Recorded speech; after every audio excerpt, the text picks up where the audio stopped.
Et bonsoir à toutes et à tous. C'est une page étrange et singulière de l'histoire de l'ULSA qui s'est tournée il y a quelques jours. En effet, le professeur Robert Patterson, comme on a vu aux News, que beaucoup d'anciens élèves aussi se souviennent d'avoir connu, s'est éteint à l'âge incroyable de 173 ans.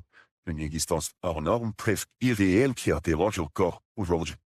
Il a été également le délégué de la classe Delta durant sa scolarité dans la période de 1872 à 1873. Et ce soir, pour évoquer ses souvenirs, ses silences et ce qu'il laissait deviner sans jamais vraiment le dire, car il était professeur de 1890 jusqu'à 2005, avant son licenciement. Nous accueillons donc ce soir Margaret Collins, une ancienne étudiante de la promotion de 1984, l'une des rares à l'avoir connue à une époque où déjà le temps semblait n'avoir aucune prise sur lui. Bonsoir Margaret et merci d'être avec nous.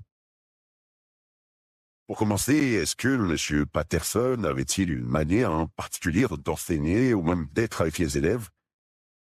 Oh oui, Monsieur Patterson n'était pas un professeur comme les autres.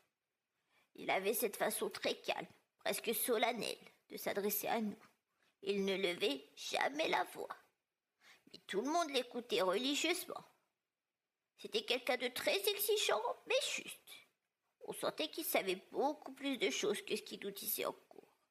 C'était presque comme s'il nous transmettait des bribes d'un savoir ancien, précieux. Il avait aussi une manière incroyable de nous encourager à penser par nous-mêmes, à poser des questions, même quand on avait peur d'avoir l'air bête. Je crois que je lui demanderais « Pourquoi êtes-vous resté si longtemps ?» Pourquoi il est resté attaché à l'école, à nous, même quand tout changeait autour de lui. J'aimerais savoir s'il avait trouvé ce qu'il cherchait, au fond. Parce que parfois, quand on croisait son regard, on y voyait une immense tristesse derrière toute cette sagesse. Deuxièmement, est-ce que certains anciens élèves disent même qu'il n'a jamais dit? Est-ce que vous l'avez vu changer physiquement pendant les années où vous étiez à l'ULSA? Pas du tout. On savait qu'il était vieux, c'est sûr. Mais il avait cette énergie, cette droiture. C'était comme s'il appartenait à une autre époque, mais sans jamais être dépassé par la nôtre. C'est seulement plus tard, en lisant d'anciens registres de l'école, qu'on a compris que c'était impossible en fait.